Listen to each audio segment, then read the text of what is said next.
Well, I was born in the desert, came on up from New Orleans. Well, not really. I was born, or possibly found on a farm on the beautiful Gower Peninsula in the corner of southwest Wales.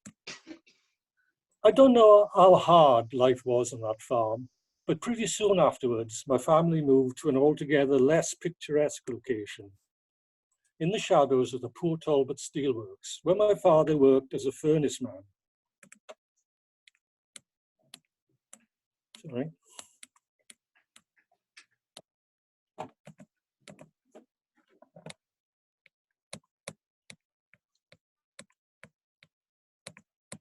Jumped a million slides ahead somehow.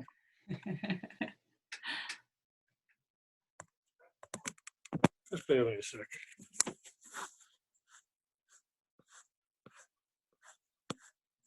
I stole all my thunder now.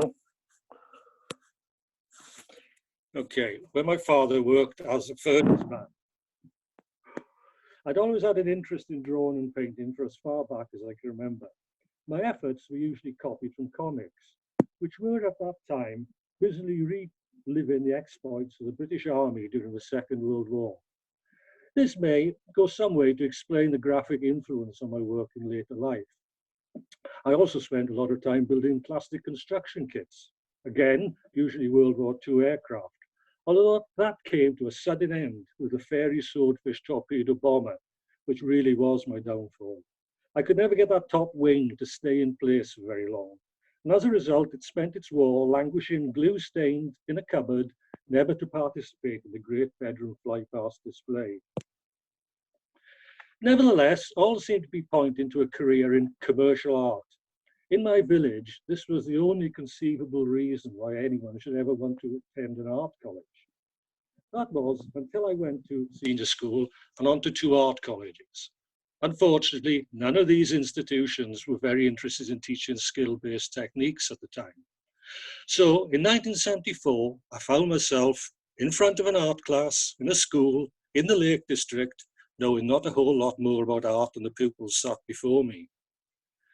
Many visits to the local library followed, to stay that one precious lesson ahead of my charges in matters of lino printing, screen printing, and ceramics. And so my teaching career began.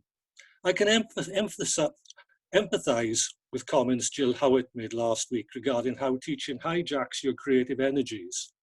The schools I worked at were challenging, and enormous amounts of time and effort went into devising lessons which would be successful in keeping the pupils occupied, and thus ensuring my continuing survival. Making my own art became a rare leisure pursuit. Fortunately, occasional opportunities did arise.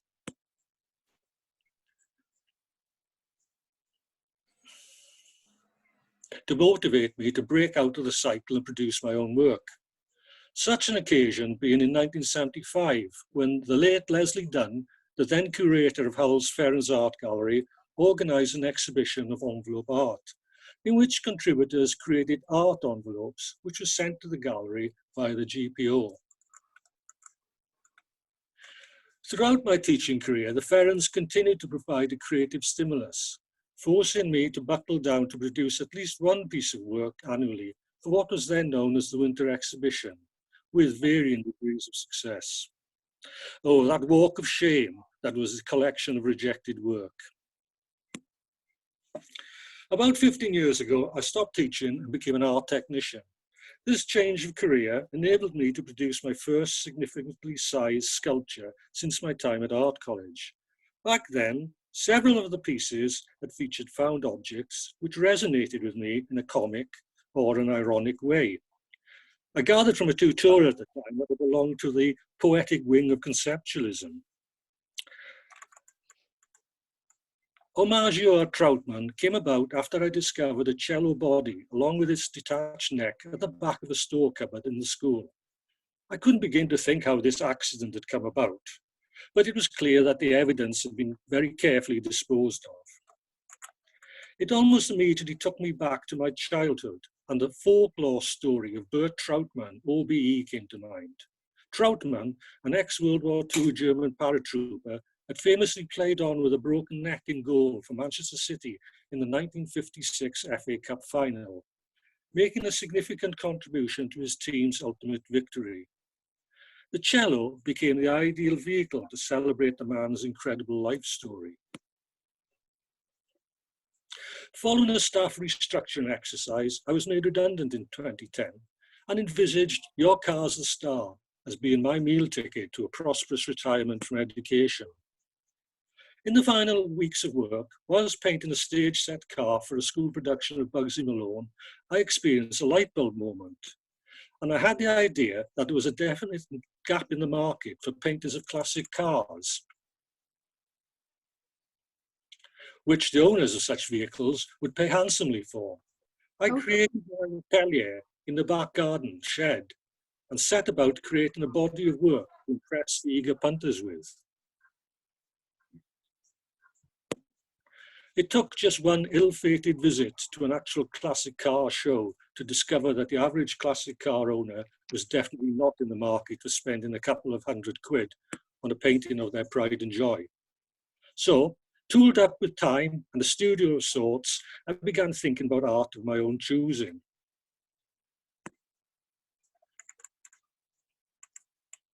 The Wheel of Fortune was inspired by a found hubcap from a Mercedes, the ultimate status symbol, driven by the great and not so good.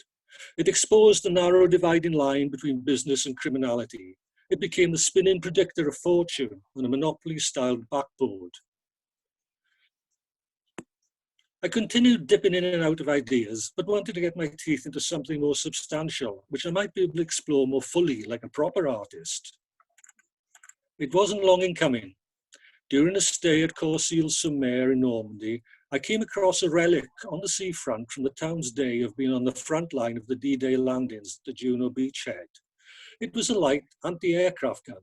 The protective armour shield bore 5-centimetre blasted hole, the result of a direct hit.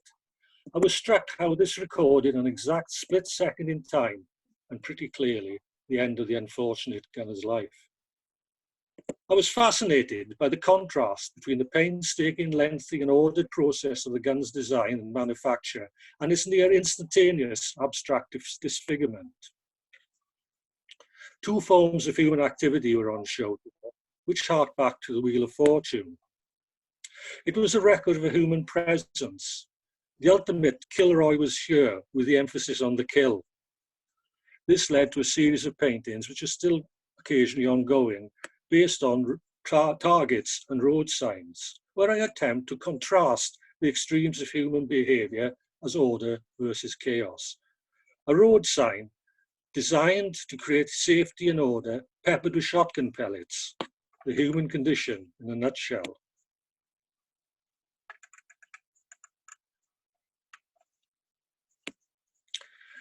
This series was punctuated by departures into public art projects like A Moth for Amy in 2016, and further sculpture incorporating more found objects like Warlord.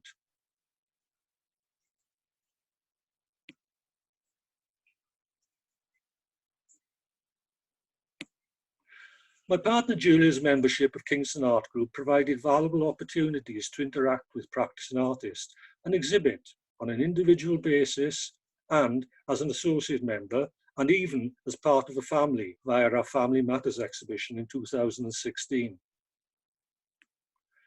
Last year saw Julia and I having an opportunity to exhibit together again in a joint show at the Bridlington Contemporary Gallery, entitled Partners in Crime.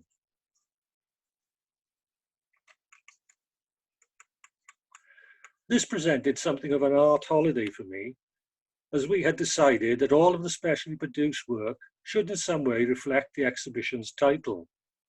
Needless to say, puns were in profusion, but this served as a valuable filter, allowing me to rapidly focus down on a specific subject area. The work produced helped sow the seeds of a new big idea, which I am currently working on. We had both agreed to produce self-portraits, along with portraits of one another. I was initially at a loss on how to paint Julia, but decided that the Greek amphora would be a fitting vehicle for a portrait of my hero. Enjoying the highly graphic, decorative content, I decided to incorporate a Greek vase element into the portraits of Tom Jones and Jerry Halliwell, which I'd been having trouble finishing. This in turn led me post-exhibition to a series of paintings of modern heroes, in which I am examining the idea of modern masculinity.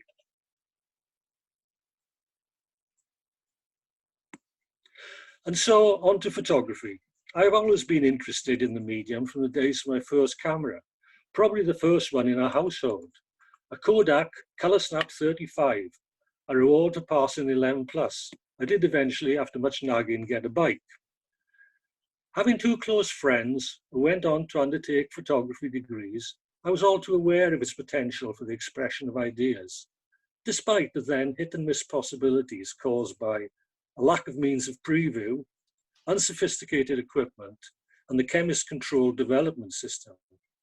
Believe you me, collecting 36 out of focus and overexposed masterpieces could be daunting.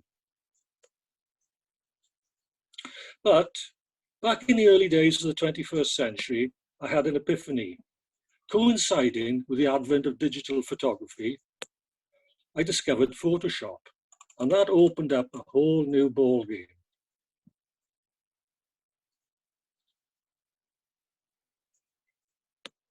I could now control the image. I could collage without paper and glue. I could resize. I no longer needed to nurture a huge supply of magazines for my source material.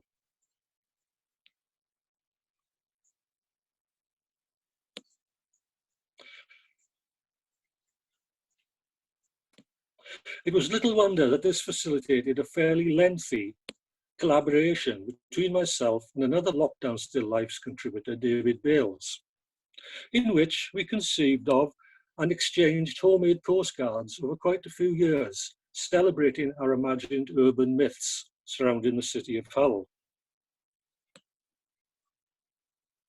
I've never got around to leaving some of these in the boxes of old postcards you find in charity shops, although the idea of doing so remains tempting.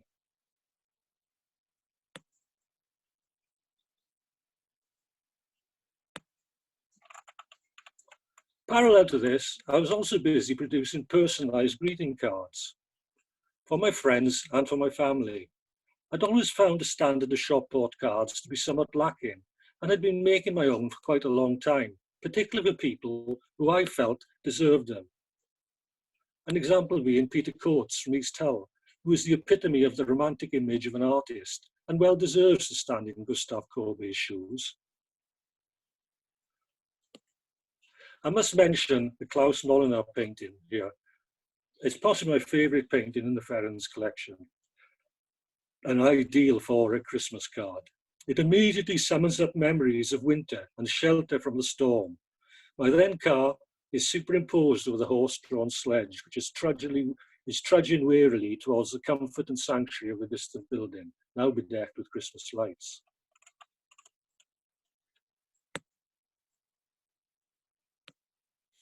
And so finally, to 2020, COVID-19 and Lockdown Still Lives. March saw our lives telescoping down into computer and phone screens. Being not the most sociable person in the world, it's probably been a bit easier for me than many others, but it certainly has rocked my equilibrium. I've often found myself ill at ease, edgy, and not in the frame of mind to pick up paintbrushes to complete those works lying in progress. Physically constructing art remains a leisure pursuit, and in the current situation, I am not mentally at leisure. There is a feeling that something needs to be done before I can get back to it. Perhaps this is a throwback to my years of teaching, when art making was something to be done after everything else had been completed. Consequently, I've probably spent more time trying to achieve a release from this by taking more photographs than ever before.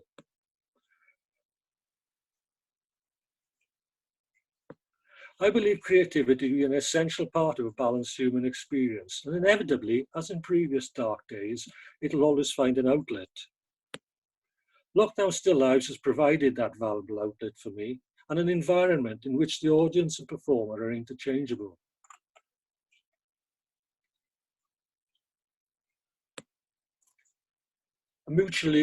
A mutual appreciation society, to quote a 1950s pop song. Never before has such sophisticated photographic equipment been so easily available, and never before has so much been photographed. The medium seems to be in the process of morphing from its original recording role into one in which it is an extension of our very existence, for better or for worse. So, as with Molinar's winter landscape, it is good to occasionally come in from the storm of selfies and dinner plates to the sanctuary and comfort of more thought-provoking imagery. So I say thank you to Marianne and the founder members of Lockdown Still Lives for creating this haven in this hard time, and also to others like Anna Bean and Grayson Perry, who have done so much to keep us all sane during this very strange year that is 2020.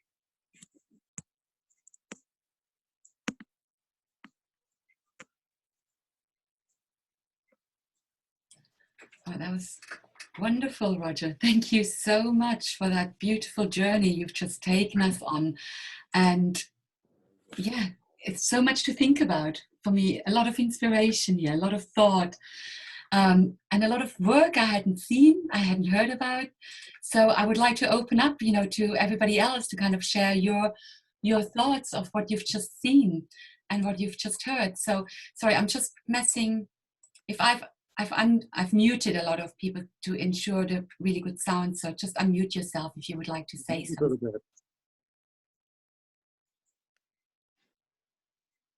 Who would like to go first? I love the samurai. I thought that was great, Roger. Oh, I see it. You just missed it. Where you been? I've been here. Oh, have you? I didn't see you. Oh yeah. I was going to say about Bert Troutman. That was so good to hear that story, because I always remember being told by friends who, Man City supporters, and the fact he broke his neck. What year was that? Do you remember? 56. Right. Yeah. Because I heard something on the radio. It was talking about how things become folklore, and the test is whether people just refer to it. And I remember in primary school, in the playground, and if you were playing football on the yard, and somebody made a great save, we'd say, "Oh, Troutman." Yeah. It just became a word that you'd use, and that was the acid test. I mean, it's like trying to think of something a similar modern equivalent, but I can't at the moment. He was German, wasn't he? Sorry, yeah, he'd been the Iron Cross. He had the Iron Cross on the. That's it, yeah. He's got his OBE, and he's got his Iron Cross, and he's got something else. Yeah, he was quite a guy. Interesting guy, yeah. Sorry, it was good to see that. Thanks. Excellent. Any other thoughts from anybody else? Any comments? Any thoughts on this rich history? Roger, I was going to say, I was quite interested in the collage that you made of John Bradbury's toilet. I did the same thing, actually. I made a collage, I think, back in, must have been the late 80s, I think. It's always been one of my favourite paintings, the Ferrens collection is that. Yeah, well, that's all that comes to mind, isn't it? That's what comes to mind. Yeah, I think it's the best painting he ever made, really.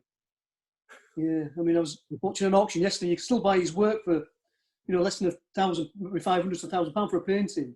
So somebody who's very undervalued. Yeah, I think Saatchi bought some of his work at that time, and then sold it all, so it kind of destroyed his career, his secondary career. But it's a great painting. That it's good. Yeah, it's all those sort of yellows and ochres that are in it. They're really, really good. That's right. Yeah. But they don't often have it on show these days. Not that I've been able to go to the Ferrens recently, but these used to be just sort of tucked away a bit, and they just past the entrance. I remember, but I haven't seen it for ages. Yeah. Have they got a big collection in the Ferrens? Yeah, hidden away, down below. Down, yeah, they got a big. I went down once when I was in art college. Jimmy Neal took us down, and they got a lot of stuff downstairs. That's I awesome. mean, they have got some, pretty good. We're very lucky to have the Ferrens, I think. There's got some good stuff in there.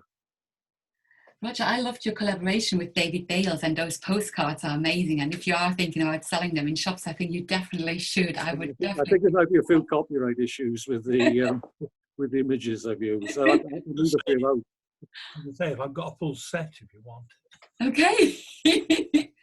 No, they're really funny and interesting, and I like it when it's embedded in kind of local history, isn't it? And it seems very thoughtful. So how did you collaborate on those? Do you just kind of? Well, we just send them to one another. I'd send him a card, and then he'd send something back after a few days would elapse, and then another one would appear, and vice versa. We've kept it going for quite a long time.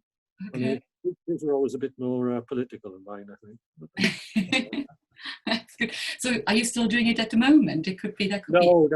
It's sort of died a death. It's belonged in the sort of like pre-internet sort of type communication time. It's a few years back now. Yeah, it's interesting because at the beginning in these lockdown reflections, what we did at the end, actually, we kind of called it a postcard from lockdown, and we asked everybody just to write down a few words like on a postcard about how they felt about lockdown. So it kind of just reminded me of that. Maybe we should do it at the end again today, that everybody just writes, nothing kind of too overthought, just kind of literally a little message to lockdown, very, personal. It can be anything from, rude words to kind of deep, pensive thoughts. So I might do that again at the end today. I don't want to, has anybody else got any questions? I also really liked that you work a lot with your family and with your wife, and I think that's really interesting. It was Julia, Chloe, and Owen, and we had an exhibition in the CAG Gallery in Humber Street in 2016, I think. That was good fun. Pre the female gaze. It was pre the female gaze, which was 2017. So yeah, I think it was the year before actually. Yeah, 2016. Excellent. Which was interesting, and he won't mention it because we all work quite independently of one another, but strange connections came up, and there were lots of things that we were interested in that we didn't even know one another were interested in. And Owen does animation now, and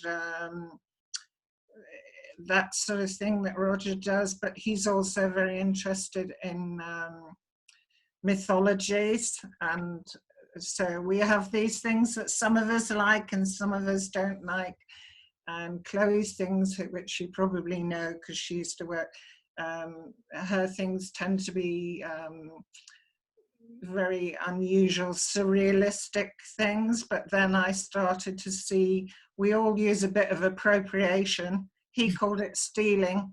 We call it appropriation now. And artists have always done that, so I don't see why it's anything to be ashamed of. Yeah, don't borrow, just steal. That's the thing. Don't borrow, just steal. That's the classic line. Yeah, that's what Picasso said, didn't he? That's right, yeah. That's Roger, I wanted to ask you, I might have missed it at the beginning, and I'm sorry if I did. I just wanted to know a little bit more about the bullet holes. I was interested in them. Did they go right through the canvas to the other side? Well, it's bored, but the earlier ones did. Yeah. Later ones, then I painted them different, just for practical reasons. It was so tedious to drill holes, and you always managed to get a raised sort of ridge around the hole, which you had to sand off. It was so time-consuming that I just went over to just painting the whole thing, and in future, just quicker, easier.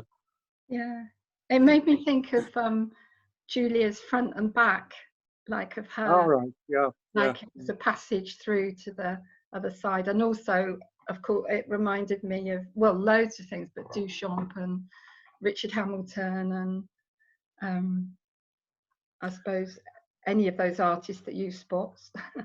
Yeah, well, certainly you had to go approach it from the back to paint the inside when you were still drilling them, to paint the actual inside of the bullet hole. Otherwise, Yeah. Yeah, but did you miss the bit when I was talking about where it all started with the gun emplacement in France? No, I must have missed that bit. Yeah. They're all delivering washing for me to do today instead of me getting on with my still life. Sorry if I missed that. I am sorry.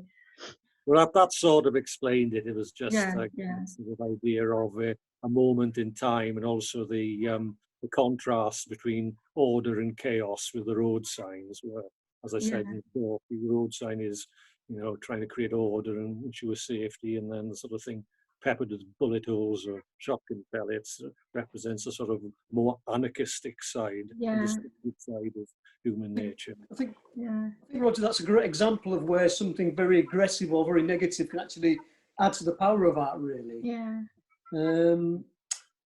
I have an American sign in near where we come in the door, an 8 foot by 4 foot sign. It's selling ice cream, but the Americans have shot that with a shotgun. Yeah. I think if they can shoot an ice cream sign, they shoot anything really. Well, well, one of the jobs when with the Boeing factory, I think this was with the 747s, was they actually used to employ. This may be an urban myth, I don't know, but I read something. They used to employ somebody because they used to ship these things from another part of America, and they'd be on this side of a sort of flatbed railway, sort of railway carriage. And employed somebody to sort of patch the holes up when it when it got to Seattle. So all the sort of people who were taking pot shots at them as they went past. Whether it's an urban myth, I don't know, but it wouldn't surprise me somehow. I just like that sort of thing, and what I was trying to find, which I couldn't get, and it was a maze on the internet. When I was a kid and used to, when I lived, I used to spend loads of time just roaming around in the countryside, and you'd come across a rock, great big rock, and somebody had written like a religious thing on it, like Mark 7:23, and you'd have to sort of go home and read what Mark 7:23 said. It was it was like a shorthand. Instead of writing the whole thing down, we put this thing on. It's just sort of, I've always been interested in sort of this idea of people's presence being recorded somehow. I think that was when that Lascaux picture that I flashed up, you had the sort of difference between the prehistoric cave paintings and again sort of like bullet holes appearing. So that just fascinates me for some reason. Can I ask you, you mentioned about being brought up in the Gower. And I think one art that always stands out for me, I think one of the most underrated British artists is Augustus John. I think Augustus was born, was it near the Gower or in the Gower or something? I think he's born in Swansea. He might be Swansea. I think he fell off a cliff there and banged his head, and that's what sent him a bit crazy, really. But he had that great element, like yourself, having that irreverence, but the technical ability as well with it. And I think he had this kind of combination. Sorry?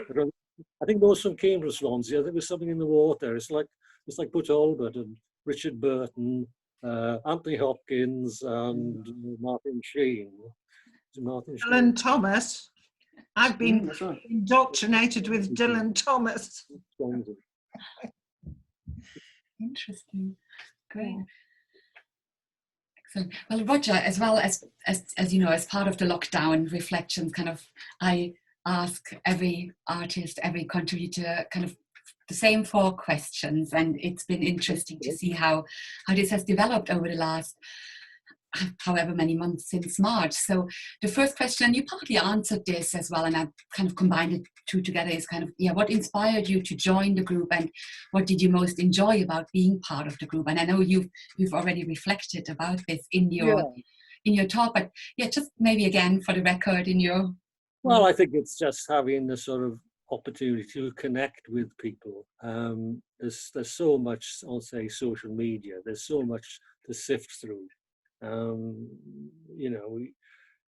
When you do go on it, it's a case of flipping through, political stuff and lots of causes, charities, everything else, and then the sort of banal, some of it very banal. So I think it was a case of trying to find, as I said, an area where people are actually looking at photographs and sort of fairly serious photographs, and just a sort of like a way of exchanging those and like cutting out the chaff just get in. So like if I go on there, I know I'm going to see photographs which, you know, majority I'm going to find interesting. Okay, yeah, that's good. And this is an old question as well, but I like kind of keeping it in here, because at the beginning we all kind of thought, what will the new normal be after we all go back? And it's obviously changing all the time, but what do you think the new normal will be, and will there be a new normal? Well, there will be, but I'd like to, whatever it is, I'd like to think we've learned from something from it.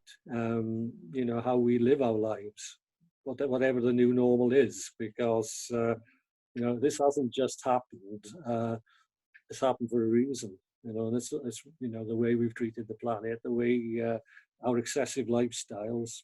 You know, I just hope we're going to learn something from that, if and when we do actually get a handle on it. Yeah, and so kind of the last question is actually, what would be your wish for the future, and what would that look like potentially? Well, I think I sort of answered that in the last one. You know, I'd like to think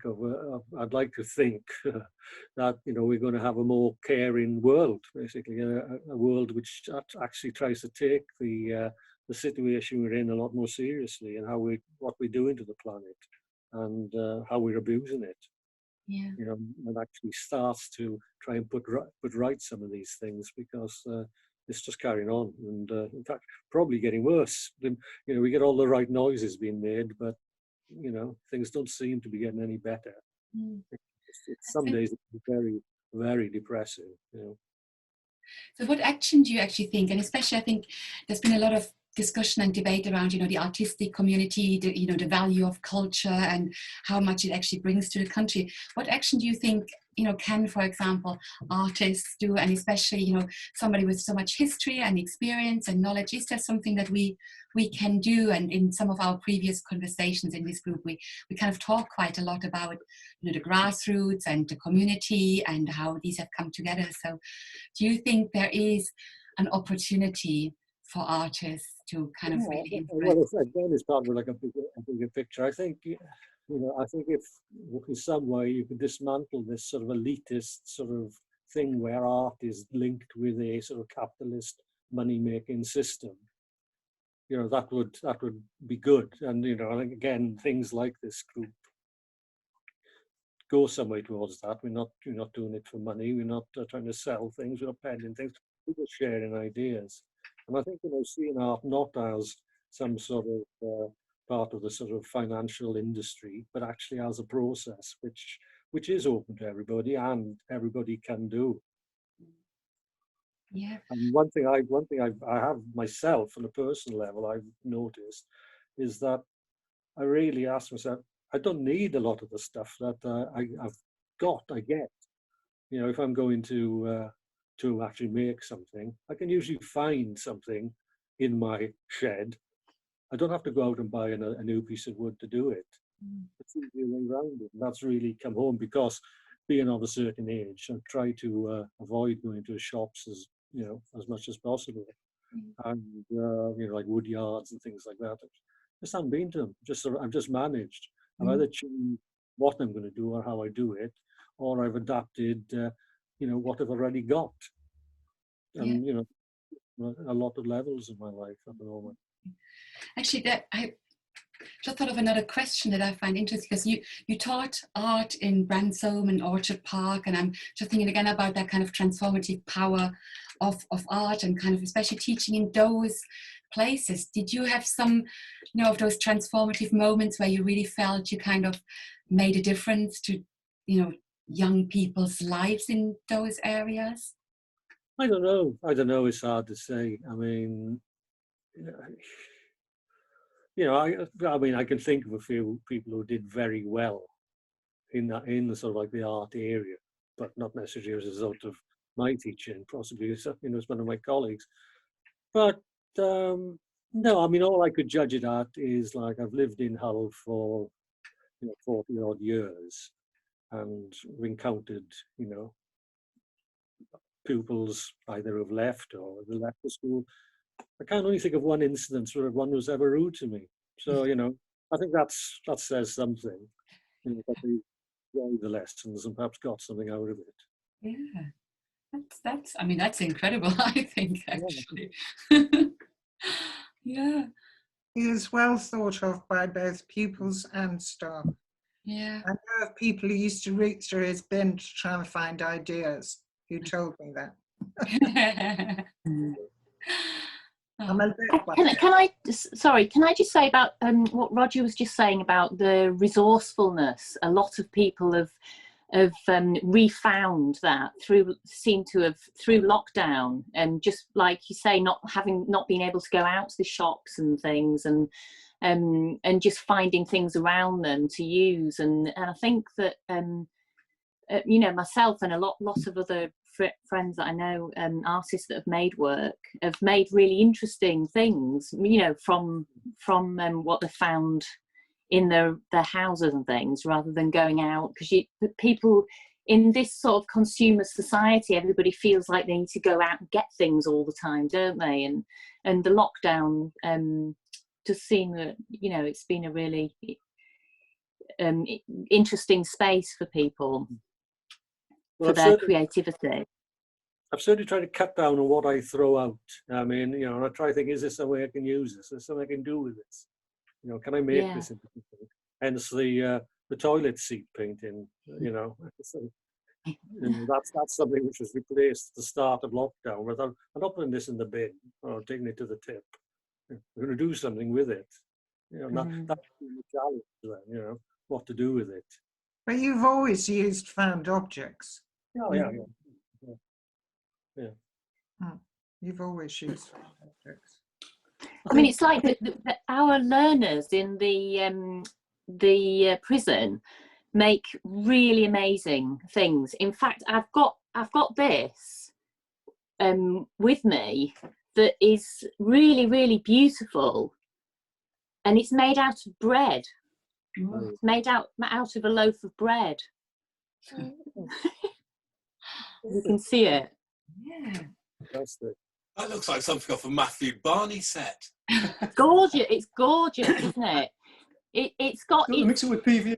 Yeah, it's mix it with PVA. Unpainted, so you can see the kind of like little grains that are in it. But all they do is just get loaves of bread, and they take the middle out of the slice, knead it back down to like a dough, add PVA with it, and some of them put like their secret ingredient is a little bit of disinfectant. They sort of add to it to kind of prolong the life, and then they mold it into the most amazing, exquisite things. And that is about 12 years old, and it's not gone moldy or anything. And it's really it's quite, you know, hardy. Isn't that a testament to the fact that people need to create? Because I got very interested in scrimshaw at one time, and I did a lot of research about sailors and their work on, you know, how they would, the chances are wherever there is something that can be turned into something else, somebody will do it. Because we need to be creative. And unfortunately, that's one of the things that seems to be lacking in, you know, everything has to be, as you said, go out and buy something to do something, or it has to be manipulated by the powers that be for it to have a value. It has to have, you know, a tick in a box next to it, rather than the spontaneity, which I see in Roger all the time when he spots stuff, and I think, here we go. And here we go, he spotted something. But I think that's what sort of seems lacking. You know, when they're talking about the arts, I feel like they're not entirely getting what they mean by the arts, because it's everything. Everybody is involved in some way in wanting to be creative, and they can be. Roger said it. There's nothing to stop people being creative. I think you're right, Julie. I think the problem is that a lot of people have this perception where they think, you know, if you're a successful artist, it means that you're selling work for a lot of money, or you're having a lot of exhibitions, or you've got a lot of followers on Instagram, and they get obsessed with that kind of idea. But if you've led a life being creative and you've been making things a lot of the time, you've managed your mental health, you've been able to kind of, you know, add a vehicle for your creativity, you know, throughout your life, then really you're a success, aren't you? You've had a successful I'm not life. saying it's You not, pass creativity on I'm to not other saying places. it's not nice So I to think that's- make money from what you do, because obviously, you know, it's very satisfying when somebody enjoys your work and takes pleasure in it. But a lot of the time, most people I know who I consider to be very successful at being creative, a large amount of them have not actually made their income by, as such, you know, making art. Certainly not making the art they would choose to make. I know a lot made art because we have to. But that's where we as artists and creatives have managed this situation probably better than a lot of people without that, you know, that creative impulse or that need to make, or what, you know, want to make. So I think that's what Roger touched on really about the Lockdown Still Lives, the fact that this has given us a vehicle really to kind of manage that whole making process and share that as well. And so that's the success really of what we're doing collectively. So I think all the artists, no matter how famous you are, how well known you are, how much you sell work for, anything like that, it's been a very, very successful group and period, and I'm just, you know, pleased to be part of it really. To go back to that bread, And, I don't think they really need to put any disinfectant in it because there's probably so many additives anyway. I know, yeah. Especially the bread that they get. We had, when I was a technician, somebody brought a vanilla slice and left it there in my office, and it stayed there for a year, and it didn't actually change in any way. Oh my God. The cherry on top got a little bit runny looking, but apart from that, it just looked exactly the same 12 months later. Amazing. That's mad, isn't it? Yeah. It's nice to watch that as well. I always think in one of my jobs, I kind of had an apple core on my desk, and I just loved watching it kind of decay actually and change and kind of go back through different stages. I used to love doing that, kind of just see things kind of change. And I think, yeah, Lucy, isn't it? She kind of touched upon that when she kind of had those petals and those flowers and how they decay. And it's interesting to see things not doing that, and you wonder, what does that do to us, you know, when we consume that? It's just worrying me. How do we break that down, if at all? about 10 years ago, we had a student in the prison who used to make sculptures out of his own bodily, not things that were around him, things that were part of him. So he used his own bodily parts and excretions to make work, to make sculpture. And he made a figure with an apple for a head. He actually used an apple for the head, you just touched on there. But he used all his bodily fluids and all his, you know, skin, nails, hair, you know, all sorts of stuff, which to make sure the glass cases when we exhibited them, you know, a bit of a smell to them. So. Actually, Jill, that was in the Inside Outsider exhibition that we had at Hassad. That little sculpture inside a little box. In 2018, was it? I think. I remember the exhibition. I don't think I remember the actual piece. Yeah, I think it was inside the display cabinets. Yeah. But yeah. I had a thought. Sorry. I had a quick thought I wanted to share, which was I really like the satirical element to a lot of my dad's work. Like how you seem to take kind of the look of a lot of like commercial material and like twist it round. And I probably appreciate that a bit more because I actually work, well, not so much anymore, but I certainly worked a lot in marketing at one point. And I suppose it's like reflects a lot of my own internalized feelings about what I was promoting or advertising and how I kind of buried those thoughts. So I guess I appreciate how they're brought to the surface. That's really interesting, isn't it? Kind of that angle from a marketing, from that commercial perspective, and how often creativity and artistic input kind of gets kind of, you know, twisted around to kind of get into people's psychology and psyche. So yes, that's nice to kind of just expose that. should be done more, isn't it? Kind of, I find. Yeah. Well, I think it is a bit like what you were saying about putting things in our body. There's a piece of art there in that very thing, because, you know, you're talking about the way things naturally decay, and so much art has been done around natural decay of things. And I think when you're thinking in terms of keeping something alive, maybe that's where we're all going wrong at the moment, in as much as we're not accepting that something has its time and we move on.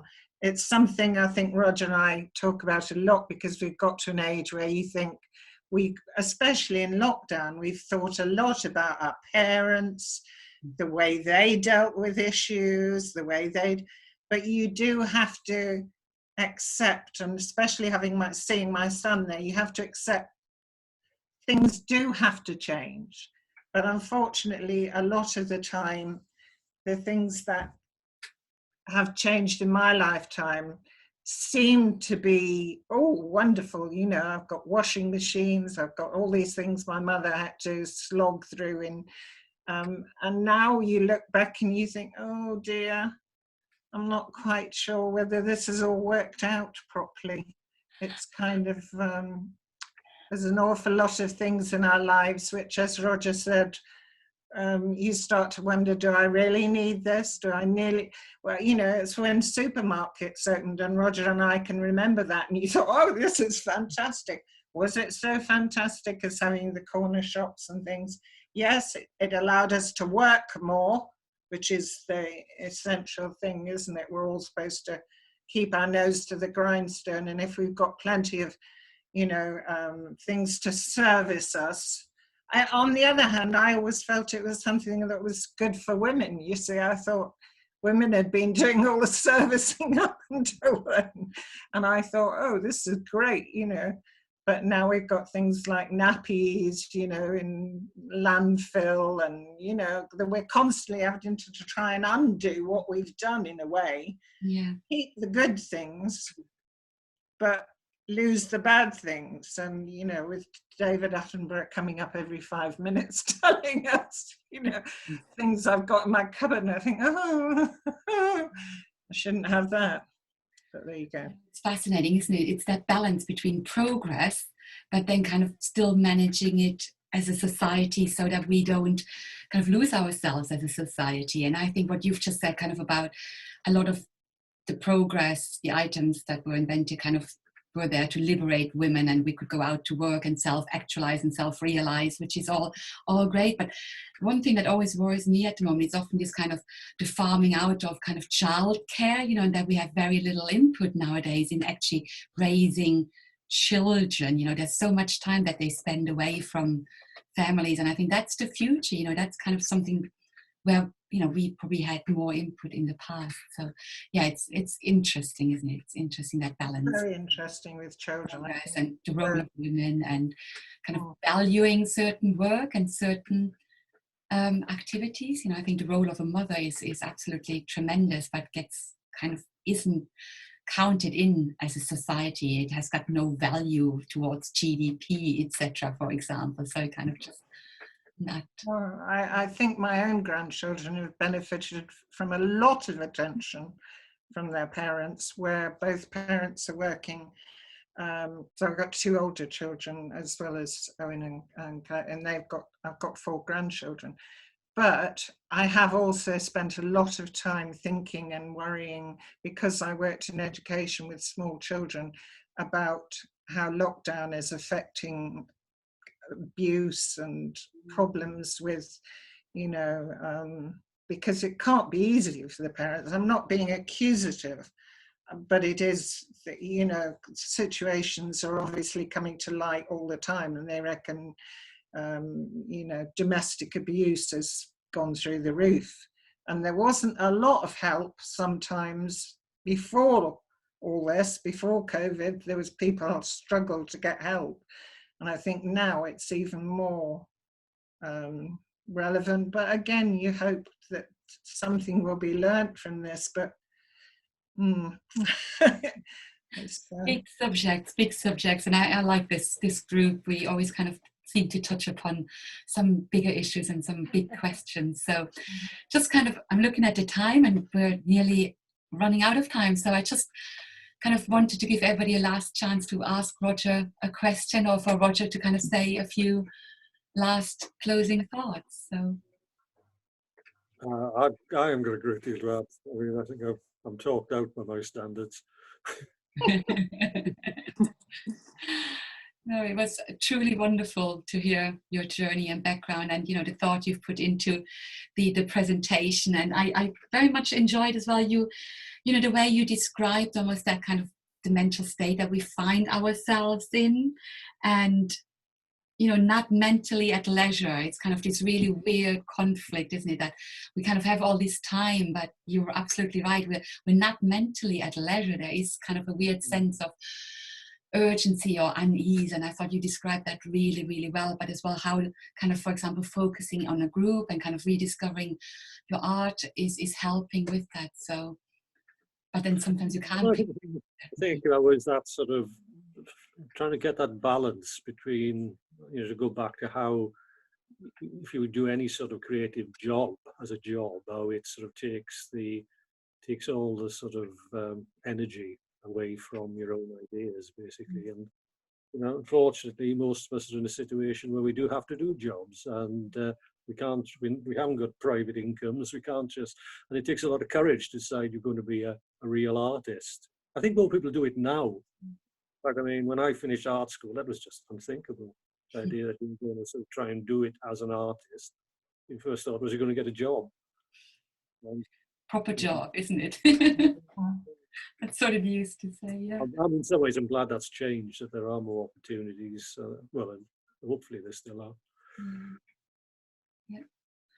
No, that's great insight and thought, and it's nice to see you all again. And I'll be announcing our next guest shortly, and we're looking at a 2-week interval, so we'll be back in 2 weeks' time.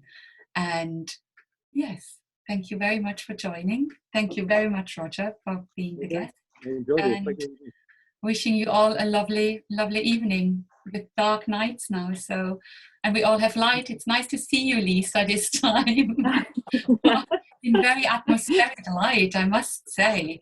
Very good. And yes, have a happy half term, all who are affected by it. Okay. Thank you. Thanks, Marianne. Thanks, Roger. Thanks, everybody. Bye. Thank you. Thank you.